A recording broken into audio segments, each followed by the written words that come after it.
Okay, time for some vintage end-of-season content. In this episode, we are grading every Championship team's 25-26 season out of 10.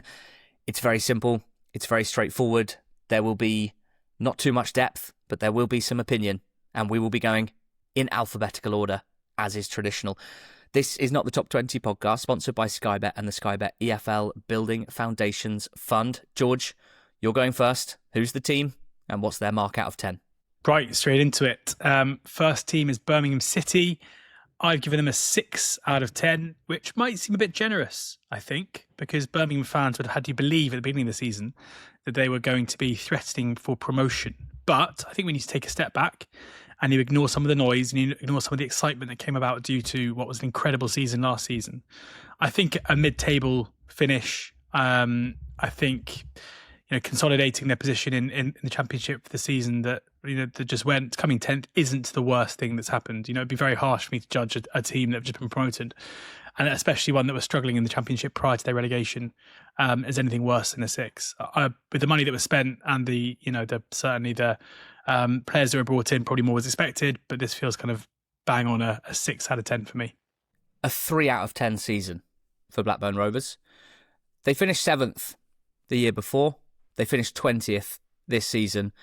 On that very simple level, a drop of 13 places. There won't be many teams across the whole pyramid that have dropped 13 places in one go. They got 14 points fewer than they did in the 24-25 season. They won only 4 home games in the league at Ewood Park. How miserable is that as a season for match-going fans, home fans? They had appointed Valérien Ismaël. That didn't go well. They were in the relegation zone when he was sacked in early February. At that point, they had, or after that rather, having brought in Michael O'Neill, which was a positive appointment. They got 23 points in their last 17 games. That's the 10th most points in the league. That guided them to safety just about. They only scored 16 goals in O'Neill's 17 games, but they conceded 18. So he sorted the defence out, and that's what saved them. But he was only a temporary manager. He won't be staying on, and they'll now need to find another one. The atmosphere around the club is still terrible. There's still a clear fracture between the ownership and the fans, between the executives and the fans. That doesn't look close to being fixed. So they get a point for a half-decent end to the season. They get a point for not going down. And they get a point for the great signings, to be fair, of Morishita and Alabiosu. But it's a 3 out of 10 season for Blackburn Rovers, for sure. Okay, Bristol City. And I'm giving them a 5 out of 10. Last year's playoff semi-finalists finally broke into the playoffs. This was seen as an opportunity for them to kind of continue on that upward trajectory, but it hasn't happened. They finished 12th. That 12th place final position helped by an upturn of form from Roy Hodgson's appointment, which I think if you told Bristol City fans at the beginning of the season that Roy Hodgson would be the one taking them home, you probably would have suggested that things hadn't gone too well with Gerhard Struber. I think it's hard to be too critical given they were never really in danger of getting relegated. It started as a season where they kind of flitted around the playoffs as they normally do. The bad run came, but, the bottom 6 or 7 had already kind of made themselves clear by that point. So never threatened, but obviously really disappointing, a really deflating season for Bristol City fans. And when you kind of start the summer by seemingly being unable to appoint certain managers, I should say, and looking to refresh the non-playing staff, the new sporting director, it's all changed at Bristol City, and that's a reflection on how much they struggled to build on what was a very good season before. Quick note on the concept of marking teams out of 10. We're being very loyal as much as we can to maths and numbers. 5 out of 10, the average season. And Bristol City in mid-table, the average season. But they're tired of being average, George. The fans are tired of being average. They could have been a lot worse. They could have been a fair amount better. But it's the averageness that they're tired of. Charlton, back in the Championship, a 7 out of 10 season. Staying up has to be seen as a success. They've only been in the Championship once in the 9 seasons before this one, and in that season they went straight back down. Sometimes when doing your marking, you've got to zoom out and look at the bigger picture, and for Charlton to retain their spot in the Championship and try and grow from here is a success. They were a top half defensive team, which is a massive achievement for a promoted side. a team with one of the smaller budgets in the league, to be a top half defensive team, that is a big success. Credit to Nathan Jones, to his staff, to his players. Very impressive. And it had to be the way, because they were poor in attack. And particularly as the season went on, it felt like they got worse and worse. They really seemed to hit a wall, and it was a massive grind towards the end of the season for Charlton. But they did grind. They had a clear game plan from the first day to the last day. They stuck with it. In the main, it seems like Jones has got buy-in from the squad and buy-in from the fan base.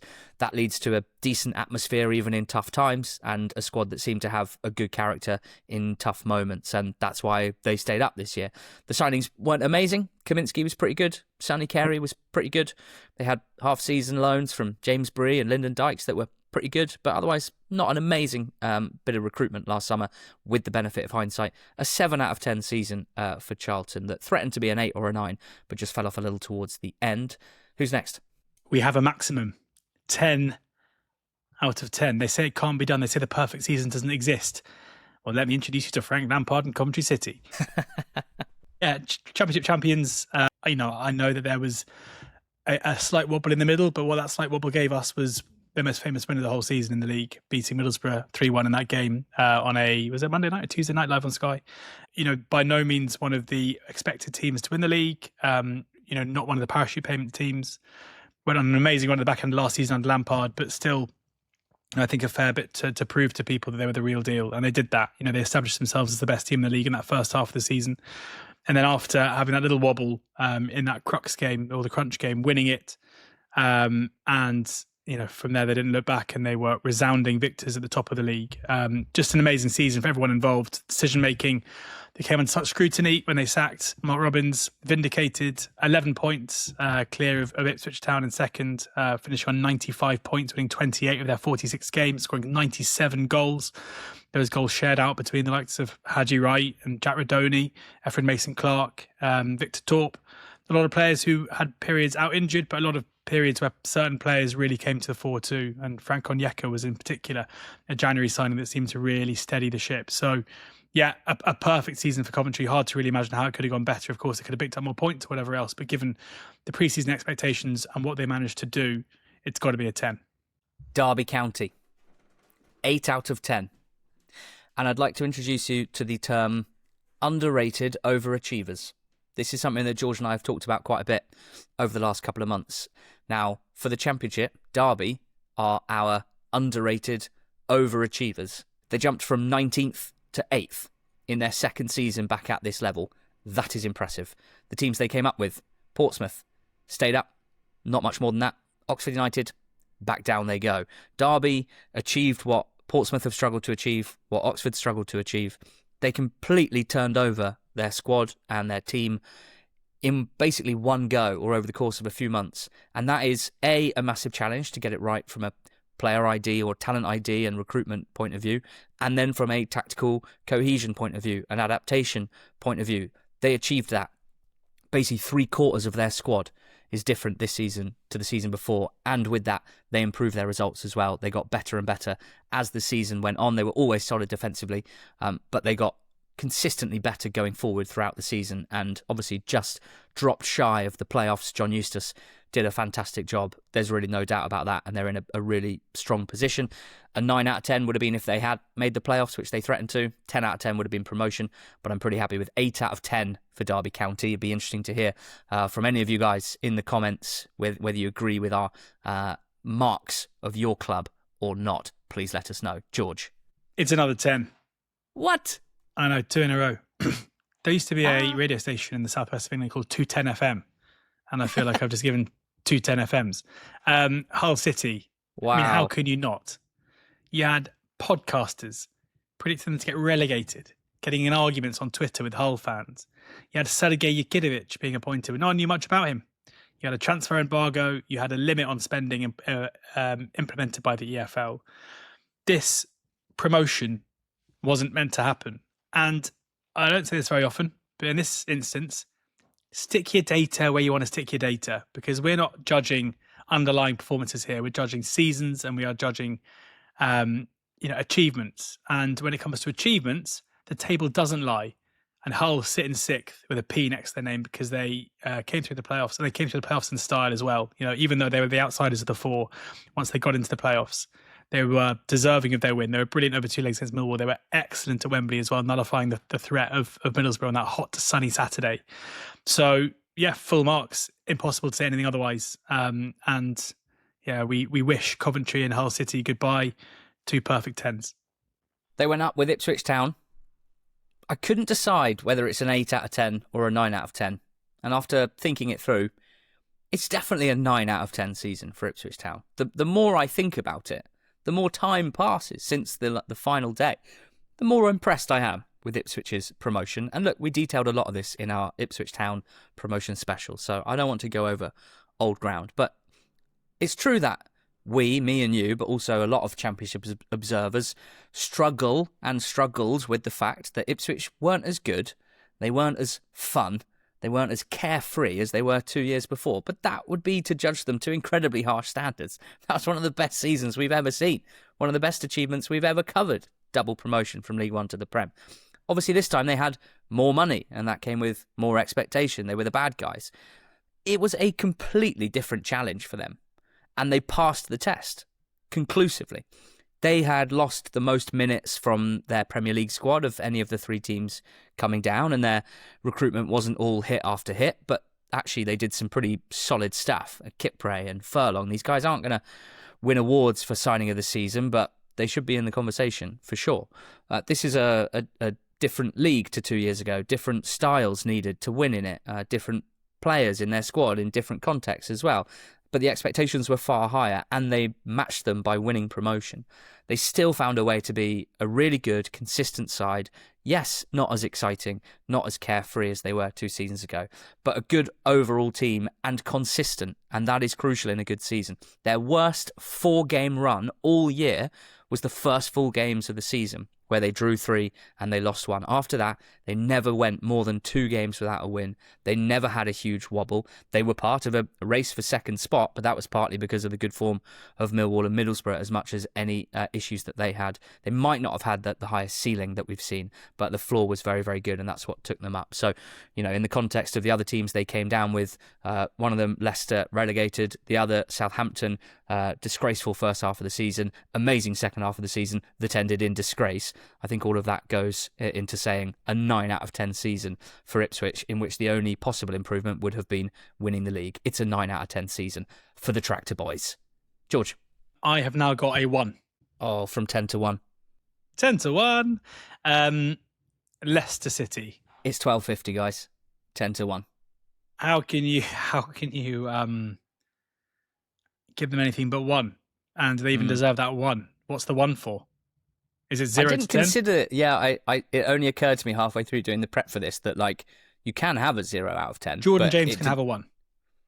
Nice. Right? He was Championship Young Player of the Season. I mean, this has been a disaster. To be relegated from the Premier League the season after you've won the league, to come down with quite a lot of players who are pretty good players in that team that won the league. A disastrous appointment of Martí Cifuentes that I'm happy to hold my hands up and say I didn't see as being disastrous when it was made, but it proved to be so.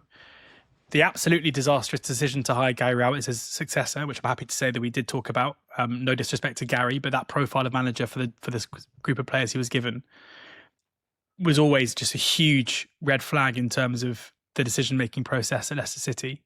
The fact that you've got a group of players who are earning tens of thousands, like tens on tens of thousands of pounds, to a relegated out of the Championship, who will now go and play their football somewhere else and be pretty good. So the likes of Fatawu and Navididi, what's going to happen with Harry Winks now, Ricardo Pereira, these guys had no business playing week in, week out for a team that ended up in the relegation zone.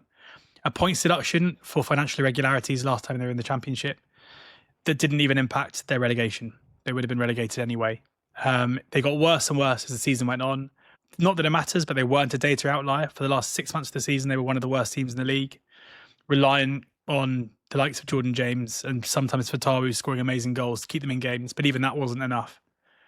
Just a very good example of how to get pretty much every single decision wrong at a football club and therefore pay the price.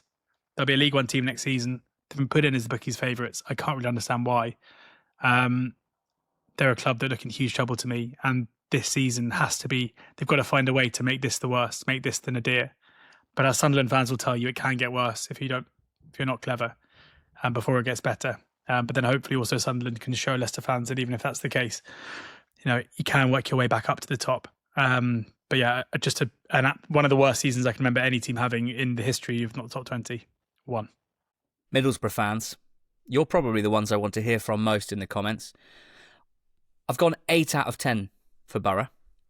On the one hand, the positives. They did far better than I and we expected. It might seem like they were always going to do well this season because they were at the top from the very beginning, and frankly because over the last few years they've spent some time near the top of this division. But that wasn't necessarily what some people thought. They did far better than we expected. Edwards obviously did a great job to start the season so well in terms of results. Was it sustainable or was it starting to fade? I don't care. We'll never know. Move on. Kim Hellberg, a great appointment that came in hot. A great job to begin with.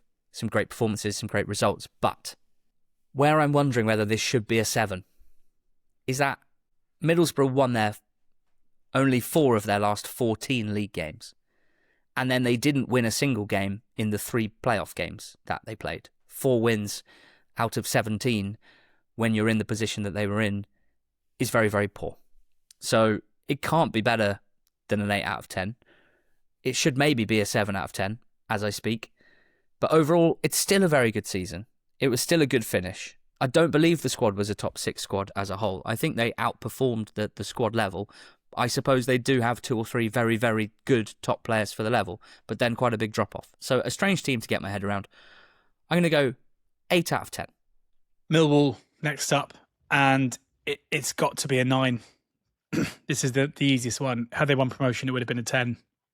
There may well be Millwall fans listening who think that a 9 is generous for a team that didn't turn up over 2 legs in their semi-final. But for Millwall to finish 3rd in the Championship, to get so many clutch results towards the back end of the season where they had to get them, I know they fell short, and that game away at Leicester will rankle forever, I'm sure, with Millwall fans wondering what could have been had they won it.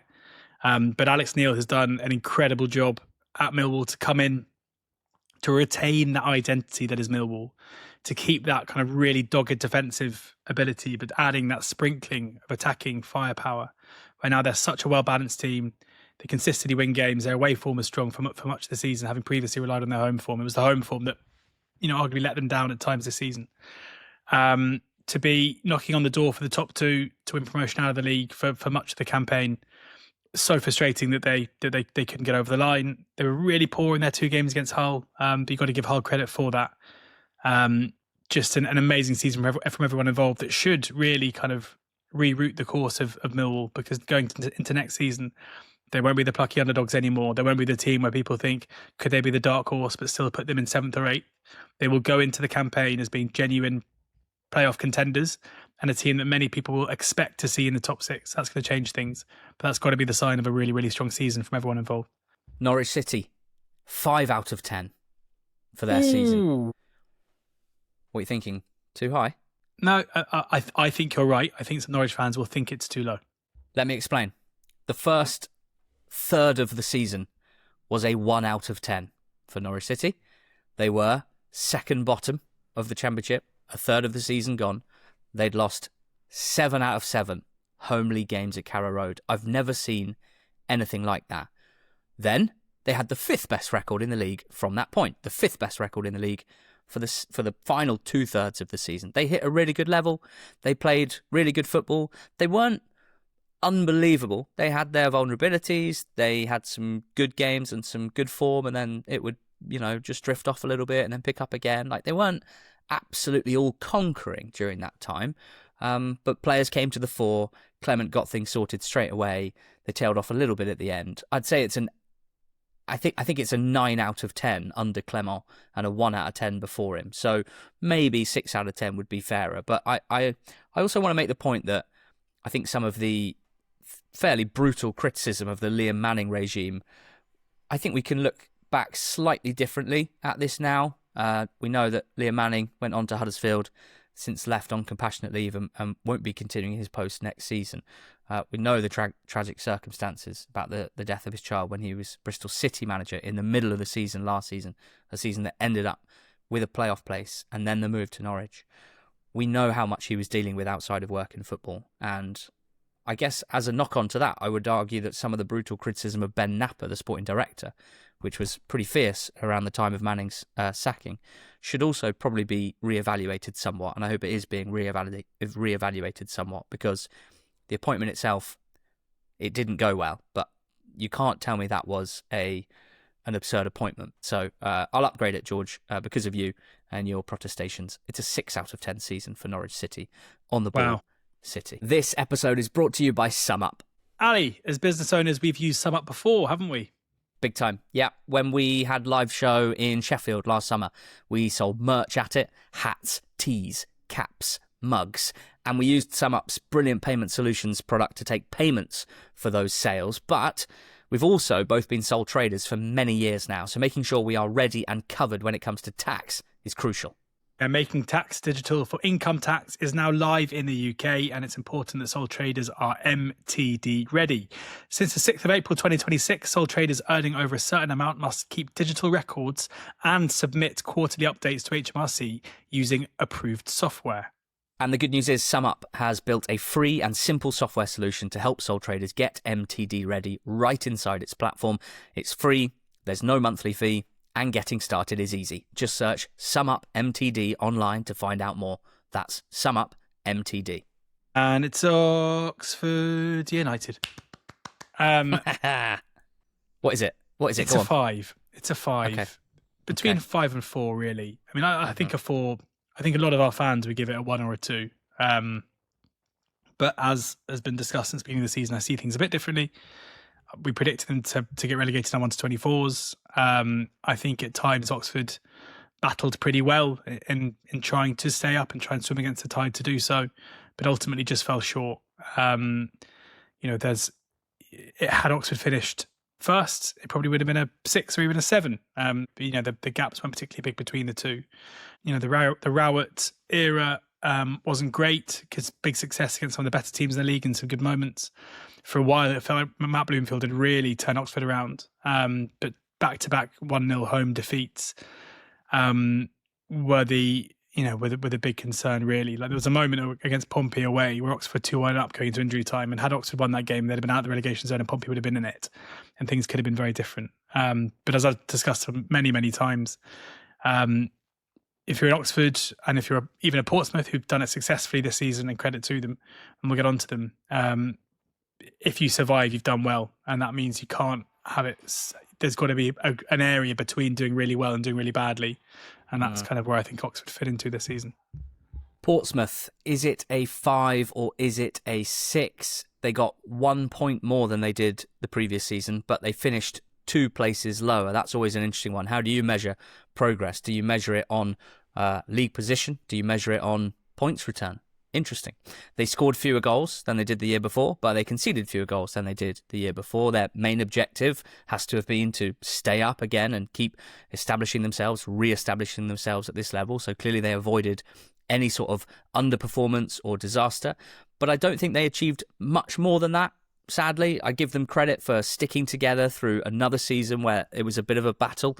I give them lots of credit for sticking with John Mousinho, and I give him lots of credit for his management of the team. They didn't have Josh Murphy for the most of the season, which is big mitigation into why they might have hit a bit of a ceiling. And injury issues were a big issue for them throughout.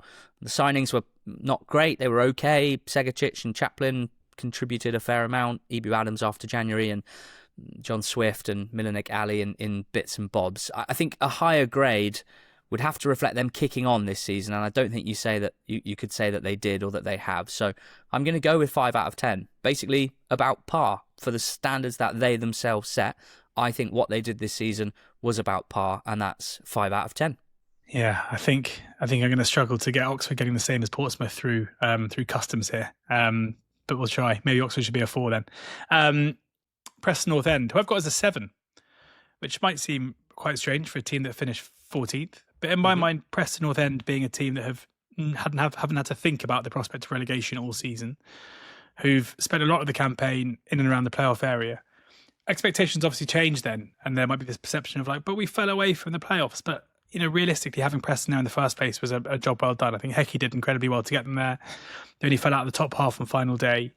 It may not be glitzy, it may not be glamorous, it may to an extent be what Preston fans have got used to. But in a period of kind of transition at the moment where Hecky's trying to change the playing style and refresh the playing staff too, with a lot of loanees in there, a lot of young players. I think there's a lot to be said for having a season where you spend most of the season dreaming rather than being worried about what might happen at the other end. So a decent season for Preston, above average, 7 out of 10. Next up, QPR. And maybe, for whatever reason, I'm the Scrooge of the two of us today, which I think is actually normally a bit of a reversal of roles. Who was it someone at our meetup the other day told us both that what they liked about us was the balance, if you like, the blend of exuberance, I think was said about me. And what did you get told? That you're quite dry. And a bit dour. Yeah. I think you're a bit upset about that. So No, it's fine. I'm leaning into it. But I think I'm giving harsher grades today. So obviously someone pissed on my chips this morning. QPR, 5 out of 10. They went from 15th to 15th. They scored more, but they conceded more. Julien Stéphan was a decent appointment. Has been okay, pretty positive, without taking them up the table at all. They had some really bad games. They had some really good games as well. They were very clearly better than the worst teams and very clearly worse than the better teams. And I think it's a average season. That is a 5 out of 10 season. I should say that I asked QPR celebrity fan James Alcott. He said 5.5. I said, you can't do that. That makes a mockery of an out of 10 system. You might as well make it out of 20. He said, we're so much better at home and we are looking up as a fan base, but too many goals conceded. So it is true that they tanked at the end of the season and they might have finished higher had they done better, but they didn't. And those games still counted. 5 out of 10. Sheffield United, 3. Might even seem generous, to be honest. A poor season that started incredibly badly. They were a 1 under Ruben Sayes, it's fair to say. Chris Wilder came in and certainly got them dreaming again. The form turned. There were a lot of people talking about could Sheffield United go all the way from 23rd in the league up into the top 6. It just never really happened. Do not go back and listen to my mid-season predictions. Do not do that. No. Don't. Did I say it too? No, you did not say it. Phew. They finished 13th. They finished 13 points off the playoffs. So, yeah, there's some promise in there. Obviously, they, with Wilder back at the helm, it feels like they're now in a better position looking ahead to next season. But it's a massive season wasted, really. The decision making to get rid of Wilder after Wembley and replace him with Ruben Sayers did not age well whatsoever. And they've taken a step backwards because of it. So even though at times the season they look good, and even though they posted some good numbers at points, Blades finishing 13th and spending a lot of the season relegation threatened early in the campaign is pretty bad. So 3 out of 10. Sheffield Wednesday, 2 out of 10. They lost 70% of their league games. They got 18 points in 46 games. It's the worst return ever, is it? Something like that. They won 2 matches and there were 7 months between them. It was a very tough season, but they showed amazing spirit as a club in all areas. They got through the worst of the worst situation you can have in the end of the Transiri reign. And they're still alive and they're ready to grow again. And they got through it. And I think they showed some incredible character, all as sort of individuals and collectively. It's a 2 out of 10 season for me at Sheffield Wednesday. Right, lovely. I have 3 more. The hardest team to grade in the whole of the EFL. Southampton. Easy, mate. I don't know what to do here because under Will Still, early in the season, they were absolutely awful. Mm-hmm. Really bad. There was even that game against Wrexham was on opening day, but they won and they were awful in that game. Mm-hmm. They then appointed Tonda Eka and they got better, but they got worse again. Things weren't good. And then they went on an absolutely absurd run. Wow. A merry dance into 4th place, flirting with the automatic promotion places that it seemed impossible around the turn of the year. Beating Borough. over two legs. In two of those matches during the regular season and in one of the matches in the playoffs, they spied on their opposition. We know at least two. Who knows what was happening elsewhere? We know it was 2+1. That's what we know. So what do I do with this? What do I do with this information? Because not only was half the season a 1 and half it was a 10, you also win a playoff semi-final, but you're expelled for cheating. I don't know what you do here. It can't be more than a 3. But then is it not? Because it's not the fans. Look at the fans. They're like, hold on, we had a great time. Like, we won games. There's obviously all the conversation around like, how much did it actually matter? How much did they actually gain out of it? I basically think it's either a 7 where you're like, right, ignore the noise here, and they finished 4th and they had an amazing, they did well given the situation they were in, or it's got to be like a 1 or a 2 where you just say like they've ended the season in disgrace and everyone hates them now. I don't know which one I'm giving them. So, Southampton fans, it's a 7 if you want it to be a 7. It's a 1 if you want it to be a 1. And I'm going to leave it up to you to decide. Stoke City, whatever you think, it's a 3 out of 10 season. Stoke here are the positives. Stoke were 10th on New Year's Day. So halfway through the season, they were 10th. Let's not forget that. Recency bias can really affect things like season grades, when it shouldn't. We should be looking at the season as a whole and trying to weight what happened in the first part of the season almost, if not as much, as the second half of the season. The business end, crunch time. They had the joint best defensive record halfway through the season. They'd won 10, they'd lost 10. They weren't amazing, but it looked like they might finish above 14th, which they hadn't done in 7 seasons, and that can't be sniffed at. At that point, this was a 6 out of 10 season for Stoke. And then Victor Johansson got injured. And the most reliant team I've ever seen on a goalkeeper really struggled when their goalkeeper got injured for the first time in years. From that point, they got less than a point per game. They had the second worst record in the division in the last 20 games of the season. They finished 17th. Mark Robbins looks tired and grumpy. His set of skills haven't been enough to overcome the general malaise at Stoke City. One more positive, Sorba Thomas was good. 3 out of 10 for Stoke. Another very confusing one to judge, Swansea City. Again, not far off a 1 or a 2 under Alan Sheehan early in the season. I was pretty convinced by the time that Sheehan was sacked, they were one of, except for Sheffield Wednesday, one of the worst teams in the league, and that was reflected in their league position. But under Vic Tomatoes in the second half of the season, Vitor Matos, they were sensational. And I was worried about it. I thought it looked like an appointment that I wasn't sure about coming in. I'm normally pretty happy to give rookie managers an opportunity to show what they can do. But he didn't take long at all to completely turn Swansea around. They had the top scorer in the Championship in Zan Potnik leading the line for them. And I think that, especially given the way the season started, I think getting that scored, I know there was pre-season optimism amongst Swansea fans as to what could be achieved this campaign. And if you'd offered them 11 at the start of the season, they wouldn't have been very happy. But I think given the circumstances, it's a good season. Sorry, I've got a 7 here. Maybe it's a little bit generous and it should be a 6. But I think a 7 is good for a season that feels like it's a huge forward step for Swansea City that sets them up really nicely for next season. Watford, 3. They went from 14th to 16th. It's their third straight bottom half finish. They didn't get better in any way. The issues that have plagued them are still there. Nothing's been fixed. Further sackings, further appointments, further sackings, further disillusionment. They cannot get out of their own way. They had some decent underlying numbers to start the season. They had a good spell of results between November and January. That's as much as I can cling to here. Imran Louza was lovely to watch for most of the season. It's a very bad culture. At least that's how it seems from the outside. It's a 3 out of 10 season. Yeah, I got West Brom finally. This was nearly just a total disaster of a season for Baggies.